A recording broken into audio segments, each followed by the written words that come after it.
Cashflow Diary Podcast, episode 541.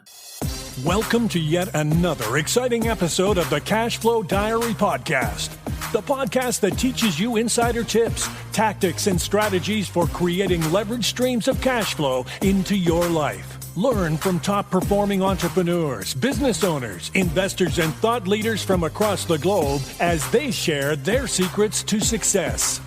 Like what you learn on this and other Cashflow Diary podcast episodes? Go to learninvestingnow.com and sign up to receive powerful tips and information that will help you succeed as an entrepreneur and investor. Now, here's your host, investor, entrepreneur, business owner, educator, speaker, author, and master facilitator of Robert Kiyosaki's cash flow game, Jay Massey. All right, ladies and gentlemen, welcome to another episode of the Cashflow Diary Podcast. I'm your host, Jay Massey, and I'm glad that you are here today because when it comes down to it, many of you, you know how I started. You know, squatting in bank-owned property. You know that my wife couldn't eat or drink. You know that I had punctured lung. Yeah, it was kind of difficult. But the point behind all of that is that no matter where you are, there's a way to move forward. And the question is to take what you have been given.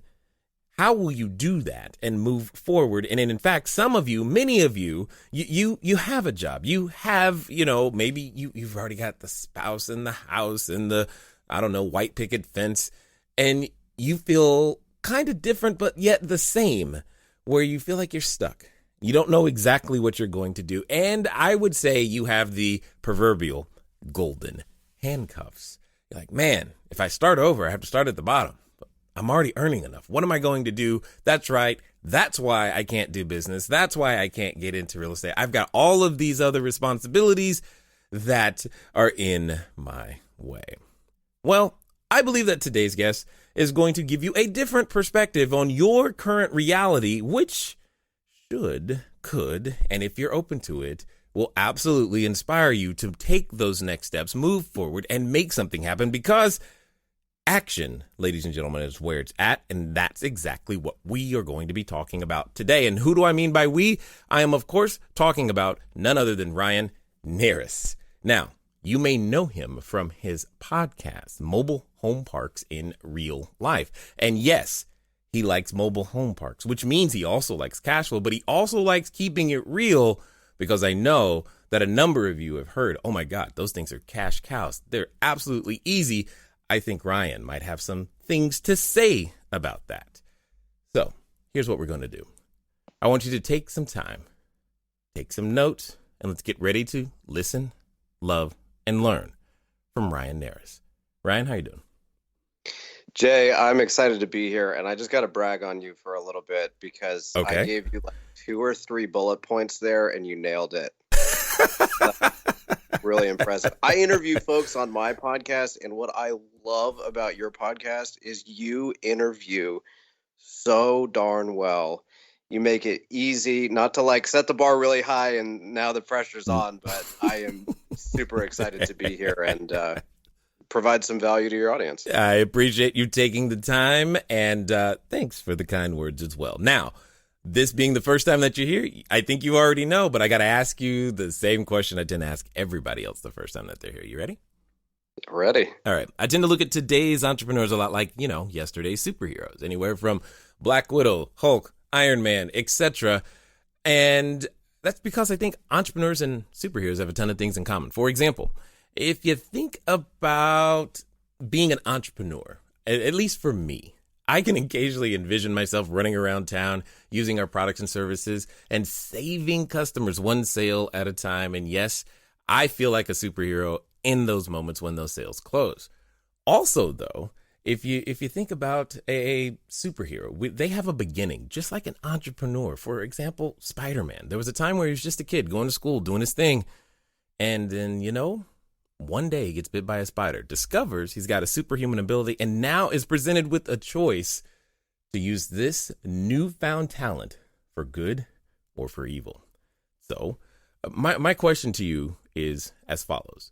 But before the number of deals that you have done, the $10 million, the $8 million, all of those things, before your podcast, before even the job that you had before graduating, Wake Forest University. Shout out to North Carolina. I'm pretty happy about that. And all of those things. Before all of those things, what we want to know is, who is Ryan Narus? Ryan Narus is just a kid who does not quit, period. Interesting. Okay. I'll give you a good for example. I know this is kind of silly, but a few days ago, I just reached 700 days in a row on my Duolingo app. So I am a boring, vanilla Irish Catholic kid who just refuses to quit. I get what I want because I show up and do a little bit every single day. And it's been my dream to be able to speak Spanish fluently.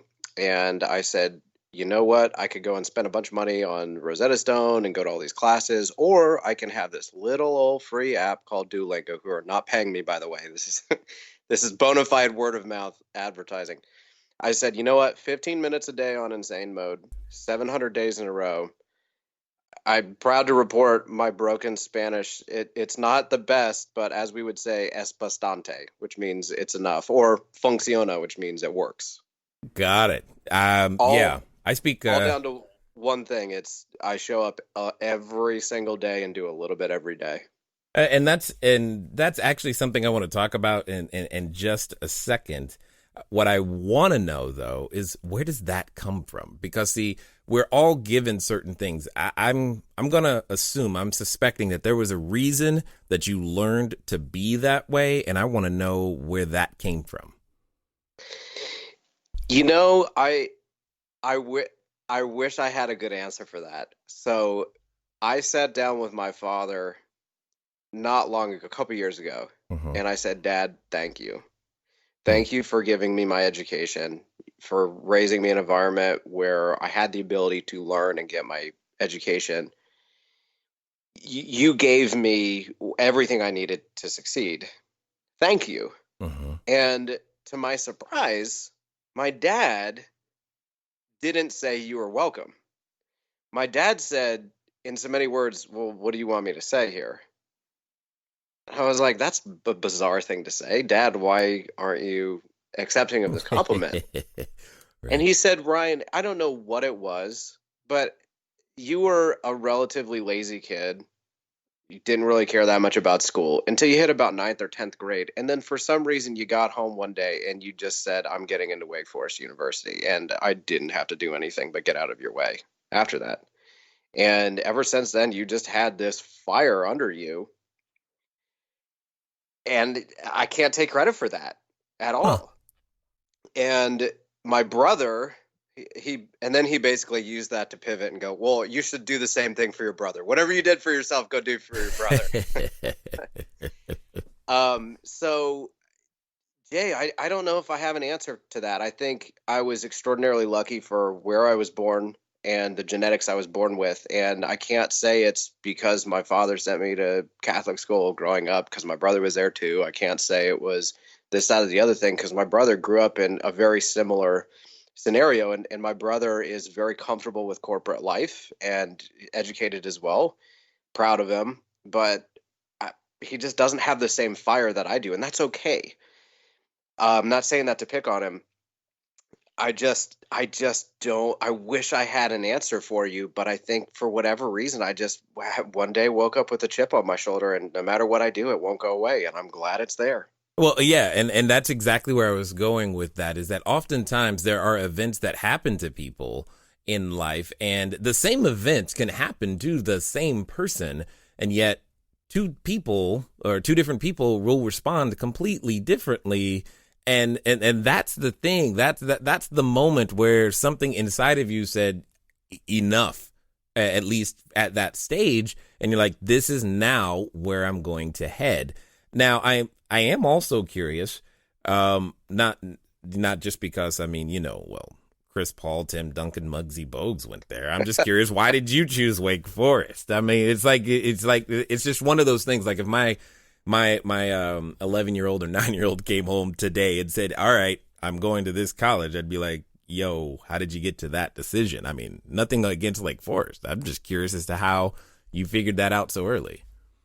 Well, speaking of which, Al Farouk Aminu is in the Western Conference Finals right now, and he was at Wake when I was there. So sorry to any Golden State fans right now. I got to pull for Portland because my guy's on the team. But then again, I'm a Charlotte guy, so I got to pull for Mr. Curry as well because his dad Dell was a Hornet for a long time. But that now that you say that, I think a good equivalent is if I had that charcoal there, all it needed was the spark, the match to get it lit. And if I had to pick one moment, it was probably my freshman year of high school, and I'll go way back. My father is actually a professor at Wake Forest University, and we lived in Winston-Salem, North Carolina for a long time before we moved to Charlotte, where Wake has a satellite campus now. And my dad used to take me to the games, so I actually grew up watching Tim Duncan. One of my first memories was cheering in the Joel Coliseum for Tim Duncan, and we also went to the Greensboro Coliseum too before they switched over to the Joel Coliseum. But I always grew up a Wake Forest fan because my dad was a professor there. And when I hit ninth grade, so this is before the SAT changed, it was based on a 1600 scale. I got a 1050 on my PSATs in ninth grade. And I think that was probably, if I had to pick one moment, what was the spark? Well, the charcoal was already there. But the spark was probably that I had dreamed of going to Wake Forest University my entire life. And the first time I took a practice SAT, my PSAT, I got a 1050. And the average SAT score for Wake Forest University at the time was 1320. So I wasn't even close. No. But I like this. Keep going. That was the moment. I went, I am staring down the barrel of not going to my dream school. Because I was on the campus all the time with my dad. I met a ton of professors when I was a kiddo, ran around the track on campus, and it was just my dream to go there. And in ninth grade, I guess it was probably my first biggest adversity that I ever felt in my life, where I went, oh my gosh, this is hopeless. I'm not even close.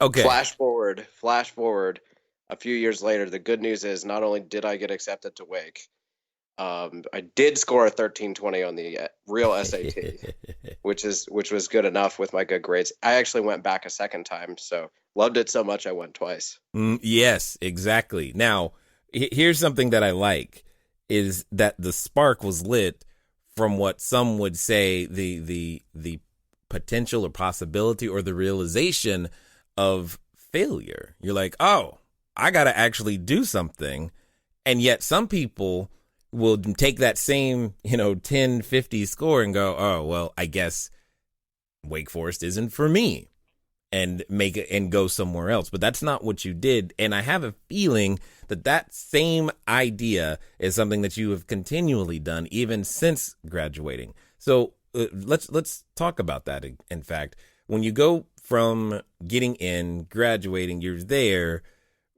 What was the journey that has led you from Wake Forest now to real estate? There's got to be a transition there somewhere.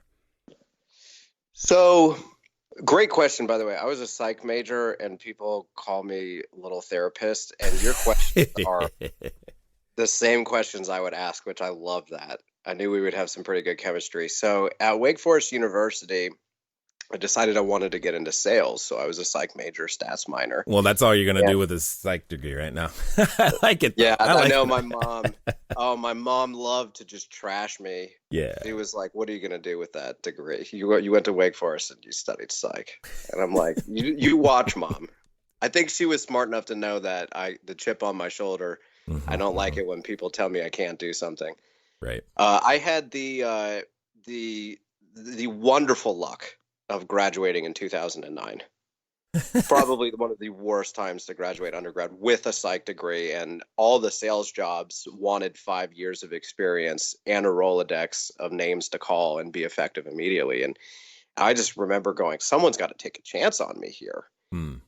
And it was the worst because I couldn't find a job, and it wasn't that I wasn't trying. It took me 9 months, and eventually my old karate instructor was like, well, why don't you come sell cars with me? And I said, you know what? If these knuckleheads want experience, I'm not going to sit here in my mom's basement feeling sorry for myself, working at Best Buy part-time, I'm going to go sell cars. I'm going to make the best of it, because if they want experience, it's not going to be from Best Buy. So I sold cars for 4 years, won a bunch of awards, sold 800 cars, a little over 800 cars in 4 years, and then wrote a book about it, about how to buy a car for the best price using psychology. And then in the midst of that, I realized I was stuck, because if I get hurt, like one day I was playing basketball and I sprained my ankle, and I realized money's not coming in while I'm at home with a pretty rough sprained ankle. So I literally went out to the store and I bought crutches, and I sold cars with crutches, because the money's not coming in if I'm at home with ice on my ankle. And I realized, probably if I had to pick a moment in that moment, that this was not sustainable. I can do that in my 20s, or I can recover quickly. But imagine something happens in my 40s, 50s, 60s, when my body fails me. And not only that, I looked up.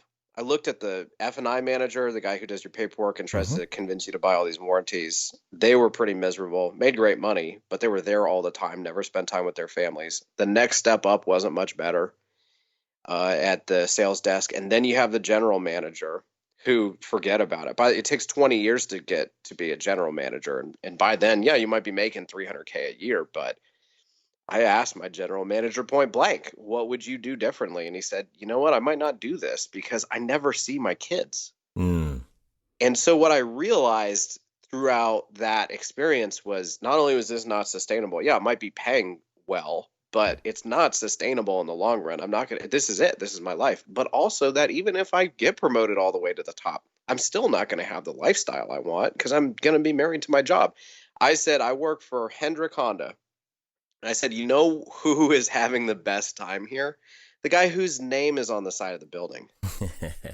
I said, this is America. I need to go own my own business. And through that process, I realized what I needed to do was I needed to learn and I needed to meet people.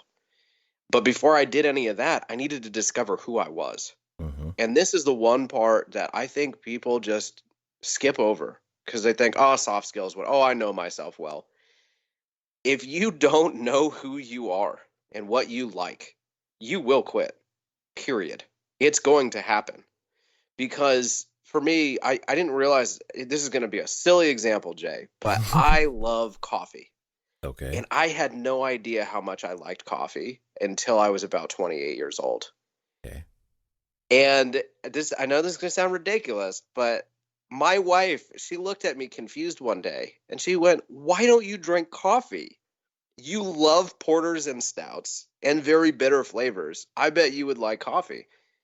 And within about 2 weeks, I was drinking my coffee, no cream, no sugar, no nothing, straight black. Oh, wow. Love it. Took me 28 years to discover that.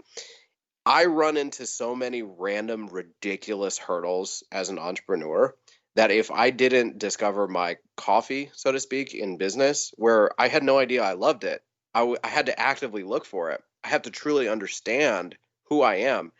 Jay, I would have quit so many times by now. Yeah. I would have quit before my first deal. Yeah. I get that 100%, because sometimes, well, not sometimes, it's definitely a thing when you are not clear. Clarity leads to power, the power to decide and act. And that lack of clarity creates confusion, where thereby any wind of teaching, anything that appears negative, will totally blow you off course. But I just got to make sure I heard something correct. Sure. Did you say that your karate instructor is selling cars? I just want to make sure, because you do. The first thing that went through my head was, is he Daniel LaRusso? But I'm like, I don't think so. but when you said that, I was like, no, that is too much on the nose. But in all seriousness, 800 cars in 4 years, that's kind of cool. No one likes the car buying experience, so thank you for writing the book.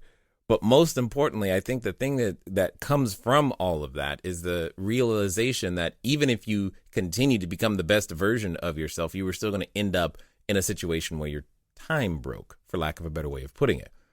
So I have to ask this question. Being that your parents, or at least your father's professor, deeply entrenched in the educational system, You've not only went down the undergrad degree, but you also went down the MBA degree, all that stuff, all of this training and education and all of these things. And then one day you say, I want to do real estate. How does that conversation go with mom, parents, wife, that type of thing? Because that, I know for a number of people listening, that's probably right where they are and looking for a little inspiration to figure that one out. Hey guys, thanks for listening as always, and I'm glad that you continue to support with each and every download and subscription and share. One of the things that I want to ask you, though, is where are you listening to me from right now? I know some of you, maybe you're on a treadmill, maybe you're washing dishes, maybe you're walking that dog, and some of you are actually in a vehicle driving right now. One of the fun things that you can do, get some of your time back, is begin to living a car-free existence. But even then, it can be a little complicated. So one of the things that I want you to do is I want you to go over to Zipcar. Go to joinzipcar.com/cashflow diary. It's a way that I am able to still go get a car just for a few hours, very, very simply, so that if I have a lot of errands to run and sheets to drop off and running to the short-term rentals, or if I just want to go for a long trip up to LA and back, etc., I can rent a car for a very, very short period of time. And the cool part is I don't even have to pay for any gas. Again, go to joinzipcar.com/cashflow diary. Glad you asked that, because when my dad got wind of it, the first thing out of his mouth was, well, that sounds like a scam. Yes. Now we're talking. Game on. It's a little better because when I explained it to my wife, she was like, hell to the no. Yes. Love it. My wife hated mobile home parks for the longest time. So real quick, so back in the car, I gotta answer this question. I found Rich Dad, Poor Dad and the 4-Hour Workweek both changed my life. That's how I found real estate. Got it. And how I understood time value of money. Not from a financial standpoint, but from a lifestyle standpoint, was a 4-Hour Workweek. So those two books completely changed my life. And flash forward to while I'm getting my MBA, my dad's thrilled because he is an MBA professor. My wife's thrilled because she wants stable, good income and me to be at home and me to leave at 5 o'clock so I can be at home with the kids, so to speak, and a stable income. And for me to come home, I had my MBA internship with Carnival Cruise Lines in Miami. And I bumped into a childhood friend. We grew up in the same neighborhood, and we both just realized how much we were determined and how much we hated corporate America and how many books we read. We would be perfect business partners. What are we going to do? And Ian is his name. Ian said, well, what about mobile home parks? And I said, well, if it's anything like the show Trailer Park Boys on Netflix, sign me up, because that show's hysterical. So that's how I found mobile home parks. But anyway, imagine this. I get home. My wife had spent the summer in Winston-Salem working on her job while I'm in my MBA internship by myself down in lovely Miami, Florida, having the time of my life. And then I get back and I'm like, oh, hey, great news. We're going to buy mobile home parks.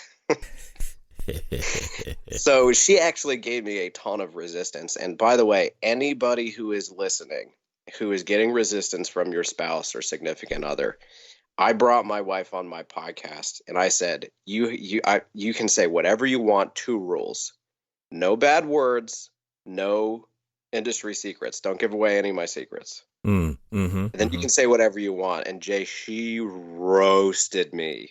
Nice. For about 10 minutes, but then we had a wonderful conversation. So anyone who's listening, whose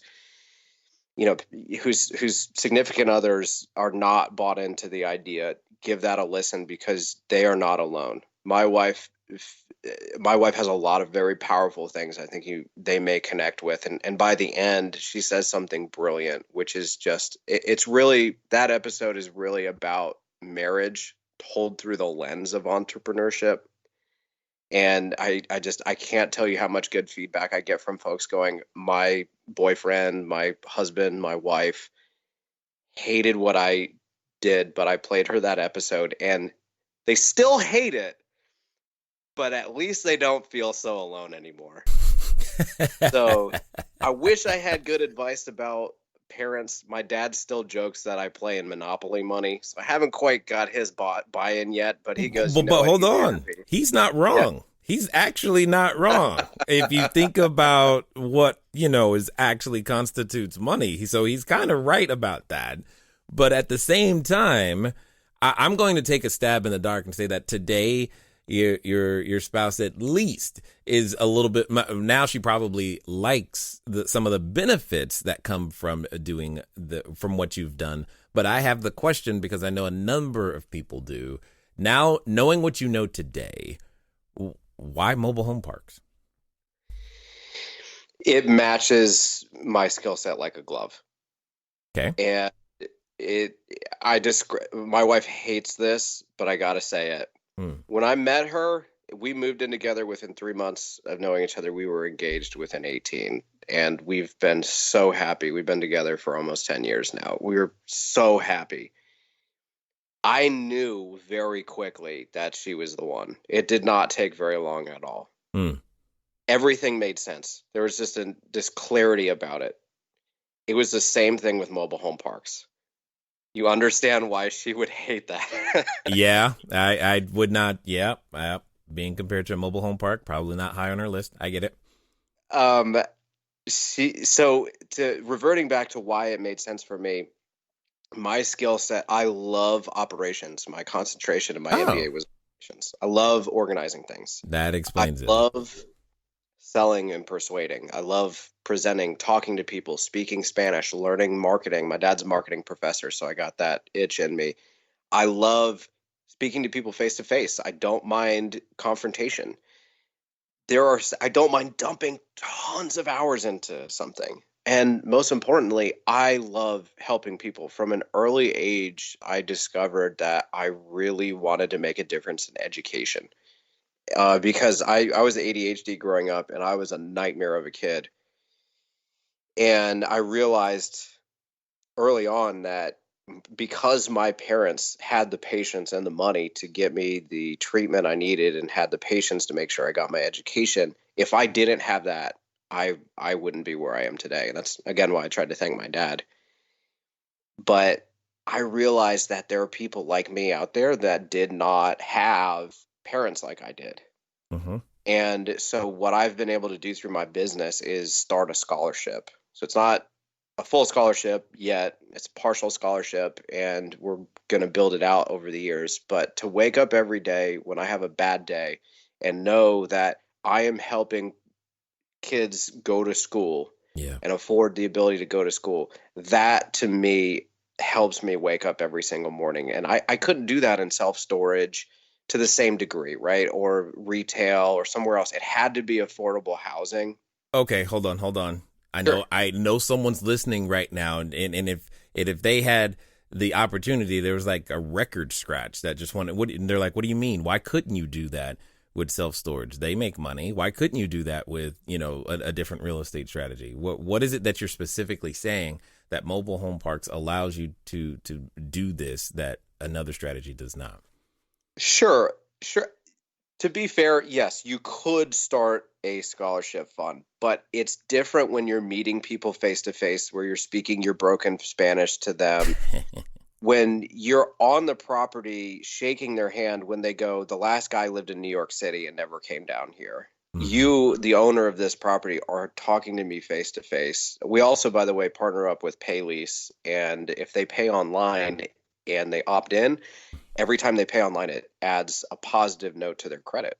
So cool. In other words, I can look someone in the face and go, I'm going to keep the crime out. I'm going to keep this place safe. If you pay online, I'm going to help you build your credit, and I'm going to send your kids to college. All of that above that package is me making a difference within affordable housing. I could probably do the same thing in Section 8 or other realms of affordable housing, but when it comes to things like self-storage or retail, sure, I could do all of those things, but it's the value add that I bring to my ultimate customers, which are my tenants. Mm-hmm. It just fits like a glove. Agreed. And that's the part that I wanted to make sure that people heard, because that was the thing for me when we were primarily focused on affordable housing, et cetera, is being able to know that I was affecting the quality of life and allowing and enabling moms specifically and parents in general to be near the right school and not have to stress about will the AC work and will the heat work, or will it be safe, and do these guys care? And I like exactly that part of the story, because oftentimes when people are talking about mobile home parks, the only thing they have to say is, oh, it's easy, it's a cash cow, and you don't have to do anything. And I think you represent a completely different side of that. Couldn't agree more. I just got sick of the hype. That's mobile home parks in real life. I want people to get into this industry. I do. I want people like me to come in, start scholarships, help people financially as well, while being firm. It's not a charity. I'm not a non-for-profit, while being firm, but coming in understanding that your customer are not your investors, which I think a lot of people have wrong, especially if you have a fund. You have that pressure to place capital and you forget who your customer is, which is, if your residents are not paying, your investors are not happy. You make your investors happy with strong returns, and that comes from pumping your properties full of value. And that's not just improving the property, but not being afraid to shake people's hands face to face. And that's my big thing, because I've seen in the 4 years I've been doing mobile home parks, a lot of people rushing in from these big funds. I mean, John Oliver just had an episode where he roasted folks for doing exactly that. They go and take this training course and they think it's a coupon clipper. And, who pays at the end of the day for that? The tenants. Yeah. All the time. Now, I'm curious, though, when it comes down to it today, knowing everything that you know, experiencing what you have experienced, when you look out into the future, and specifically given this current economic climate, what does the future for mobile home parks or real estate look like to you? I think that while the economy is hot and equities are completely overpriced right now, the kind of sexy thing to do is invest in real estate. So Deutsche Bank just came out with a great write-up, and then this other company, and I'm going to forget it now, had an outstanding write-up on Q1 2019, where they basically said that, in so many words, cap rates have dropped by about 3%, just completely compressed over the last 2 decades. And money is just piling into non-major markets, most likely because the major markets, the New York Cities, the Dallas-Fort Worth, even Charlotte, North Carolinas, the investor cash is just poured in like crazy. It's compressed the cap rates. It's pushing out the little guy. People like me, who I only own 8 mobile home parks as of this recording. So I think the future is going to change. And I think a lot of the mom and pop idea, so the mobile home park craze came from this idea that mobile home parks were owned largely by baby boomers who are looking to retire and selling their properties for 10 caps. And you come in, you raise the rents, pass through the utilities, and it's a coupon clipper. And although that may have been true for a long time, it's definitely not true anymore. There's a lot of institutional capital coming in. So I think what's going on in my little niche is probably true for the greater macro real estate trend, which is when the equity markets are insanely inflated right now and interest rates are extremely low, relatively speaking. Where else are you going to put your money? And if it's not going to be the stock market, why not real estate? And if now everybody in the world wants real estate, then the price goes through the roof. And if debt is still really attractive, it's going to overinflate prices. So what I think is going to happen likely is interest rates are going to climb back up, meaning prices, cap rates will be a little bit more favorable to buyers. And also, I think a lot of people are new entrants within the industry. And my fear is that folks are going to come into a niche like mine with the expectation that it's a coupon clipper with outstanding returns, to find out that they overpaid for something because they got sold on an idea. And so the returns aren't so great, and they don't really know how to operate it. And I think what's going to end up happening is you're going to see a lot of REO properties. You're going to see a lot of people going, you know what, opportunity zones were great for the balance sheet. Same thing with the accelerated depreciation. So from a big institutional standpoint, it really makes sense to buy these. But here's the thing, who pays for that at the end of the day? When things aren't going well, you cut costs and you raise revenues. Those are your two biggest levers.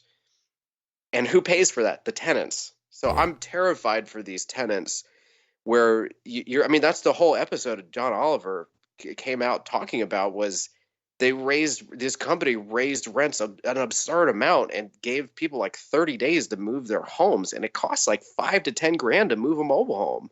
Yeah. And where are you going to put it if you can't buy land? If you're having to rent land from someone, you're basically a captive audience. So my big thing is I want people to come into my industry. I want people to come into real estate, but I really hope it's not, well, hey, this sounds like a sexy, cool thing to do to make money. I really hope it comes from a genuine, like from the heart reason to get in, to make money and to make your residents better off. But, I have my fears about what's going to happen in the market, not just in mobile home parks, but in apartment complexes too. I live in Charlotte, and it seems like every block there's a new Class A apartment complex going up. Yeah. So I have my fears. I got that, and I agree with you about Charlotte. I was just out there a little bit ago. Now, for those that have listened this far and want to find out more about what you got going on, what's going to be the best way for them to track you down? My website's the easiest way to do it. So my name is Ryan Narus. It's Narus. My company is Archimedes Group. That's Archimedes. I was unlucky. I couldn't get archimedesgroup.com. So I got archimedesgrp.com. Real easy. If you just Google Ryan Narus, our website is the first thing to come up. All my contact information's there.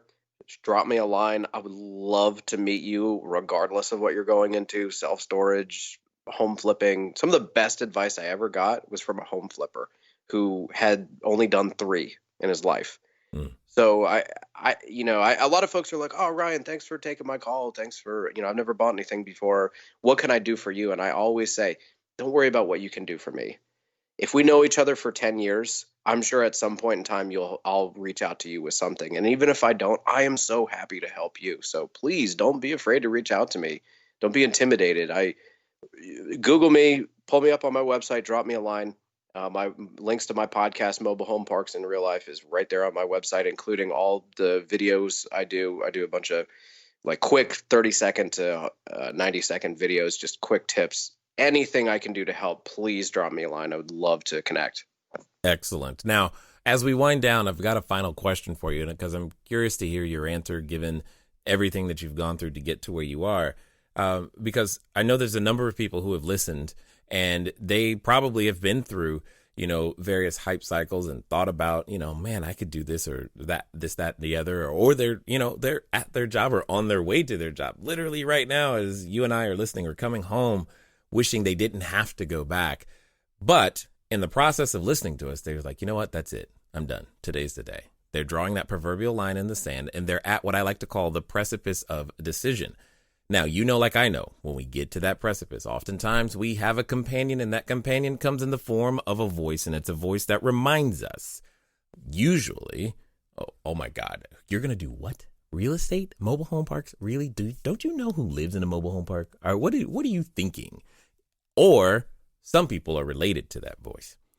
Now, my question is as follows. Let's pretend that this time, today, it's going to be different. This time, they're actually going to follow through. They're going to do exactly what you suggest, and they're going to do it in the next 24 to 48 hours. What would you suggest that they do? 4 things. You're going to self-assess, because you need to know what you love. You're going to learn, you're going to network, and you're going to sacrifice. And you're going to do it a lot. And you're going to have patience, because it's not going to happen overnight. I started reading books, 50 books a year, 2012. I didn't go full time in my business until 2017. So it took 5 years to get to that point. And that's not even fair, because I didn't really start in 2012. I started as a child learning and developing skills. So it's not going to happen quick. But basically how it's going to go is, number one, you're going to discover who you are, the self-assessment piece. Because like I mentioned earlier in the interview, if you don't love it, you are going to hit a random hurdle and you're going to quit. And then once you kind of discover who you are, then start looking by learning, by networking. Learn, network, repeat. Read books, talk to people, learn, help connect people. Through that process, you're going to slowly discover. I must have gone through over 100 businesses when I realized I was an entrepreneur at heart. It took time to find mobile home parks. And when I found mobile home parks, it took another 2 years basically to go full time in it. So once you identify your dream business, whatever that is, so let's say that this precipice that we're at, you've already done that. The one thing that you've got to do is sacrifice. You have to be able to have the courage to bet big on yourself. And that may be something like what I did. I literally realized that I had to take a huge pay cut. I literally went and lived in a mobile home for 14 months. My wife hated it. I was going back and forth between Atlanta and Charlotte every other week. Week in Atlanta, week in Charlotte for 14 months. Wife livid. Like, you're cutting out this bank job you have that's extremely stable to take basically less than half to go and live on a blow-up mattress in a stinky trailer park. That kind of sacrifice got me to where I am. Because if anybody is an Austin Powers fan here, one of my favorite lines from one of the movies was from the fat bad guy who said, "I'm unhappy because I eat, and I eat because I'm unhappy." I sat down with this mobile home flipper who I mentioned earlier, only did 3 deals. That was it. And he told me, "I want to do this full time. It's my dream. This is it." And I said, "Well, what's stopping you?" And he basically hit me with that Austin Powers line. He said, "I can't go full time because I don't have enough deals. And I don't have enough deals because I'm not full time." And that moment just was a game changer for me, because I realized what I had done, which is I found a way to get full time. Because once you're just full time looking for deals, all of a sudden you'll find they're everywhere, even in a hot market. That's not an excuse. If you jump on LoopNet once a week for an hour versus you do what I do, I cold call to owners at a minimum of an hour a day. And there's 2 of me because I got a business partner. Not to mention I go and hang out with them, and I do all this stuff, and I talk to brokers as well. Putting a full-time effort into finding deals has allowed me to find more deals. So even though I basically took a huge haircut on my salary and went and literally slept in a mobile home for 14 months, by the end of that 14 months, I had gone from basically owning 3 mobile home parks to now I own 8. In a very short period of time, because I broke out of that Austin Powers excuse loop. So if you're listening in and you've already discovered whatever your opportunity is, you've already learned and networked, you've identified that, you're at that precipice, the next step is to sacrifice and to bet big on yourself. Because what I said to that mobile home flipper is, I said, if time is the only factor keeping you from finding more deals, who's to say you couldn't quit your job, live in one of your flips, cut your expenses down big time, and just give yourself 12 months? Because when you're 80 years old, looking back at your early 30s, are you going to go, "Wow, I'm glad I stayed at my job"? Or are you going to go, "You know what? I gave myself 12 months. I fell flat on my face, but I am so proud I did that. I learned so much. I got out of a job I hated, and I found this other great opportunity. And even though my dream didn't work out, I found this other thing that was infinitely better than that job I hated." Yeah, I get you. No, I get you 100%. And I definitely appreciate you taking the time to share that with us today. And because there's a lot of people who just, they're right there. And maybe something we said can help them get over the edge. And I just want to be the first to thank you for taking the time to share your knowledge, wisdom, and insight here with us today at the Cashflow Diary. Oh, I'm honored. Like I said, your podcast is incredible. A lot of these real estate folks kind of have the same people coming on and say the same thing. You are a fantastic interviewer, and I'm a huge fan of you. So it's been a very big honor to be a part of this. So thank you. All right, ladies and gentlemen, you know what time it is. You know, it's time for you to move at the speed of instruction. What does that mean? Well, today that means look up Ryan. Why? Because he literally is asking you to look him up, talk to him, have some of those phone calls. Maybe you'll say something transformative, and so will he. And at the end of the day, a rising tide lifts all boats. And ladies and gentlemen, your boat won't get lifted until you put it in the ocean. So make it happen, because you can, because you should. And even if it's only because you want to. Ladies and gentlemen, it's been fun talking to you guys today. I look forward to talking to you soon. Until next time.